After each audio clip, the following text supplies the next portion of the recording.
Hello and welcome to the new Autograph. Autograph has had a major makeover with a fresh new design. Autograph's celebrated ease of use and powerful select and right-click user interface has been retained, and many new 2D and 3D objects have been introduced. For each object there is an associated list of attributes. The most dramatic features of the new Autograph involve these attributes, which can be selectively used in on-screen calculations. There is also a groundbreaking new Argand diagram page, enabling complex numbers to be explored as dynamic objects. So let's get started. To explore the topic of inverse functions, I'm going to put a point up here, and you'll notice that points now have labels, so let's just double click on that, and you can also include its value. Now I'm going to use this feature here, the XY attribute point. What this does, it creates a new point based on attributes of something that you've got selected. So I'm going to make the X coordinate of the new point the Y from this one, and the Y coordinate the X from this one. That'll produce a point down here. Fantastic, and this shows how these points are reflections of one another. I'm going to put Y equals XX, Y equals X squared, and I'm going to select this point and this curve and attach it. It's very nice. I can move it around. You'll notice that it's now creating another parabola, which is a reflection of the first one. But is it an inverse? Well, let's have a look first of all at selecting these two, and the right click option now, which is extended by lots of submenus, is going to create locus. What that will do, it will create a system of points that's based on this position, depending on how it changes when this one changes. Aha, so there it goes. Now, is this an inverse? Well, we could have a look at this. Let's right click, put a vertical line through there, and I like to think of the vertical line test. If it's not a single valued function, then it's not an inverse. So now I'm going to double click on this and change it so that its startup options, it only plots from 0, so we've only got half the curve. That's better. So now we do indeed have an inverse function. Now, to explore the topic of area of a triangle, I've put a couple of lines on here, y equals 0 and y equals 3. I'm going to go to the point mode now, which has some extra possibilities, and I'm going to use this one, which means I can dynamically draw lots of lines, which is a nice simple way of creating a triangle. So just drag up to here, and perhaps down to here, and then okay, now I've got these 3 points, but I'll just select them all and use the option now to create a shaded area, just to make it look smart. Now this is an object. It has attributes of a perimeter and area, which we'll find out in a minute, because I'm going to use the calculator now. Here's the on-screen calculator, which will recognize attributes when it sees them. So you just click on here and you can see that it's going to offer the perimeter and the area. So if I click on area, and I can put the text before, I can do area equals 12. Is that correct? First of all, let's puzzle this out. You've got 1, 2, 7, 8 times 3, 3 8, 24, divided by 2 is 12. So that is a calculation. It is itself an attribute if we wish to use it again for something else. But it's important to realize you can move this around, of course, and the area does not change. But the perimeter does. To have a look at some regular polygons, I've created a hexagon, a square, and another hexagon. The way you do this in Autograph is just to select 2 points in such a way that the subsequent polygon that's created is created in a clockwise manner. So I've selected those 2, and I'm going to right click, create a regular polygon from 2 points. I could do a polygon from a point and a center, 2 points, and let's see, well, we'll start off with an equilateral triangle, and then I'm going to select it and use the animate object command. So I'm going to go to 4, 5, 6. Now what size do you think is going to fit this? 8, 9, 10, 12. So it's not quite sure what the name of it is. It's a dodecagon, I think. Okay, here I've pasted in an image of the Pentagon building in Washington off Google Earth, and I'm just going to put a couple of points, one here I've got them both selected in the right sequence to create a clockwise pentagon off there. So right click, create regular polygon 4, 5. And there it goes. Let's look at the angle. We could do this point, and this point, and then right click, create angle. Let's have a look at the settings. I think probably we could do with it being a different colour. Let's make it yellow so it's a bit easier to see, and perhaps a bit bigger as well. There you are. If it's radians you want, then that's that, but that's the control over there. You can also double click on the pentagon and ask for the center point, and then use this feature here so you can draw a line segment from the origin.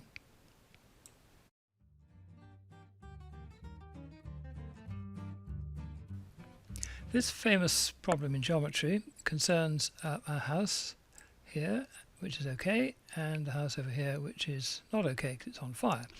So we'll represent this house with a point here, and this one as a point here. Now what the owner of the house A wants to do is go to the river, collect some water, and get to the fire as quickly as possible. So the classical way of solving this is to select this point and the river, and right click, transform a reflection. Just move it a bit closer so we can see it. There it goes. And so there's going to be a point on the river where he collects the water. So his path is going to be from A to C and then from C to B. So the classical approach is to also join A dash to B, so that by simple geometry, when C is at this position, that is the minimum distance. Well, there's another approach to this which is quite nice. If we use our calculator, we can say what's the distance AC added to the distance CB. It's down as AC plus CB equals, it's 3.72. And as we move this around, you can see that it is its minimum, but it would be quite nice to show this visually. So then I thought it would be quite nice to use the XY. So I'm going to choose this as the X and this as the Y, and up here, therefore, it's going to create a point whose X coordinate is the X of C, and the Y coordinate is the result of the calculation. Perfect, so off we go. So we're going to expect a point 3.7 sort of up here somewhere. Yes, look at that. Perfect. And as this moves around, so it does, and you can see that it does minimize there. It'd be quite nice, I think, to select that and put a horizontal line through there, and also create a locus. So again, we'll select these two and right click, create locus from there to there, and then you can see that is quite an interesting function and a different way of solving this very famous problem. Okay, let's do some differentiation now with what I regard as my favourite cubic, because here it is. It has its maximum at x equals -1, minimum at x equals +1, and point of inflection at x equals 0. I think I'll just tell you now that the point mode has been extended, so you don't need control anymore to look at intersections and max and min and so on. So that's very nice. Just undo that. We'll just zoom in like this, fill up the screen a bit better, and let's pull in a skier. What are we going to do with that? Well, first of all, we double click, and we don't want that in case we mess around with the axes again, and we want this to follow the gradient of the curve. So we put a point on here and select the skier and the point and right click, attach to point. And there it is, very nicely following the slope of the curve. So it's quite a nice visual way of talking about max and min and so on without mentioning the word calculus. So let's put the point back again, and this time we're going to attach a tangent. So you can now discuss what it means to have a zero slope here. And at this point, I'm going to drag on a picture of what I use all the time, which is a Wacom tablet. I think it's very, very important. It means you can write on the screen in a way that really you cannot with a mouse. So for example, I'm going to have a look at this, and as this point moves around, and we can do it with the arrow keys as well, and you can see that it doesn't go any steeper than that, And so that's quite a nice way of looking at the point of inflection. But then I thought, well, what about using our old friend the xy? Because if we make the x coordinate of this point, and this straight line has two attributes, a intercept and a gradient. So we'll see what we do now. Xy, x and gradient, perfect. So what is the gradient of this point? About 1 along, and it's about 1 and a bit, so it's going to be about here. There it is. And you can see that this point will move up and down. Aha, it's going to be 0 soon. There it is.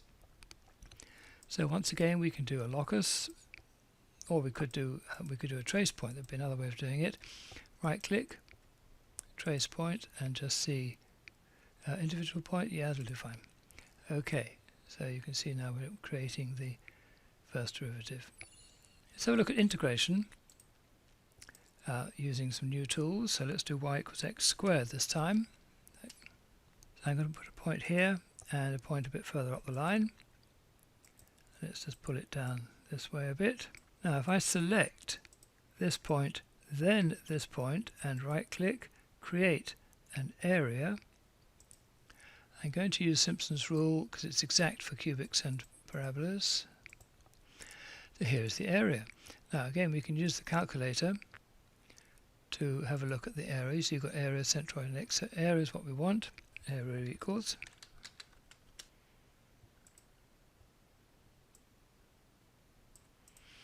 As we move this around, of course, so it changes. So let's have a look at selecting this as the x and this as the y, and here's our old friend xy again. X and result, perfect. 1.3, it's going to be about there. There it is. And once again, we're going to be having a look at something. Oh, that's a shape we recognize. So again, I'm going to select these two and create a locus. And there is our old friend 1/3 of x cubed plus a constant, of course. Well, what's the constant all about? Well, we can just move this one up and down, and there's your plus c.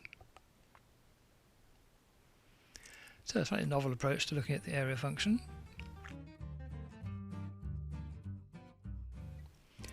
Now this is where the fun starts. I've just plotted a simple quadratic, x squared minus 2x plus c. So as we vary c with the constant controller, there are two real roots at the moment, but as we increase it, so there comes a point when c is equal to 1 and there's just one root, and subsequent to that the roots have to be imagined. So it would be really nice if we could actually see these imaginary roots. Using the standard formula, this is what they end up with, is x is equal to minus b plus or minus the square root of b squared minus 4ac all over 2a. Now that all those 2's cancel, so that's just going to be x equals 1. I can use the on-screen keyboard for doing things like plus or minus and square root, bracket 1 minus c. Now I'm going to copy that because I want to use it later on. Copy. Okay, well there's another way that we can look at this, which is in the Argand diagram page. Here we have real and imaginary. So right click, you can enter a complex number either in Cartesian form or polar form or in free form like this. This is what we're going to do. So right click, paste. Right, we don't want the x equals. So 1 plus or minus square root of 1 minus c. Now we're on a new page, so c will start off as 1, so that's just going to be z equals 1. It's going to be here. And there it is. Okay, but as we change the constant controller, we can make c less than 1, and that'll give us two real roots. There they are. But as soon as we increase beyond 1, you get two roots, which are, of course, complex conjugate roots. So that's a really nice way of visualizing it. But there's one better way, which is to go into 3 dimensions.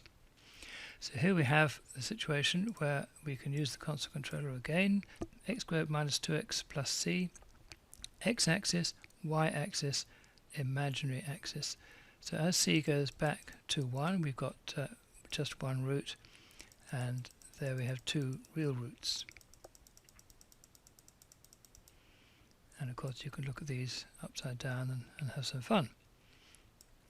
Now there's a wonderful man in Auckland in New Zealand called Philip Lloyd who's been having a lot of fun with these and finding a phantom parabola that these two roots belong to. So do check him out on YouTube and the web generally. He's all over the place.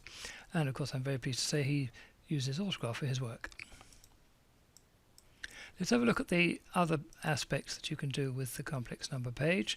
So let's just put one point here and one here. Now they behave very much like vectors. If you're going to add these two together, the rule is that you add the x's and add the y's, which is exactly the same as vectors. But of course, just like you can do with vectors, it's all dynamic. If you select this one and multiply it by I, you'll get one at 90 degrees.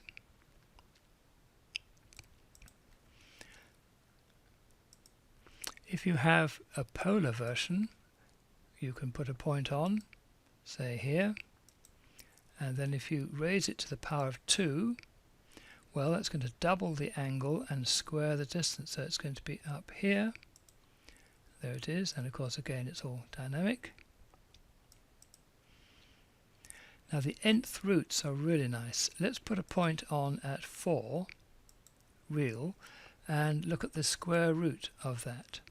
Well, the square root of 4 is 2, as we know, but that 4 could also be at 2 pi radians all the way around, so when you halve that angle, you get to pi. So that's why you get 2 answers. And it's quite nice to see what happens when it goes negative, so we're talking about the square root of minus 4 has 2 complex roots. If we select that, and then this, we can animate this and go to the cube root, and the 4th roots, and so on. I just think that's amazing. I've taught this topic for years without really being able to visualize it like this. That's probably as much as you can digest for now. In the best traditions of news broadcasts, I will now use the tab system here to give you the headlines again. So here are the complex numbers pages, and the 3D and the 2D interpretation of the quadratic. Nice way of looking at area function and differentiation first derivative.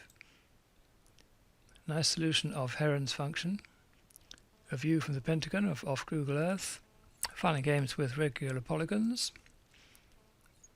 Having a look at the area of a triangle. And a novel way to look at inverse functions. I hope you've enjoyed this brief tour of just some of the new features of Autograph.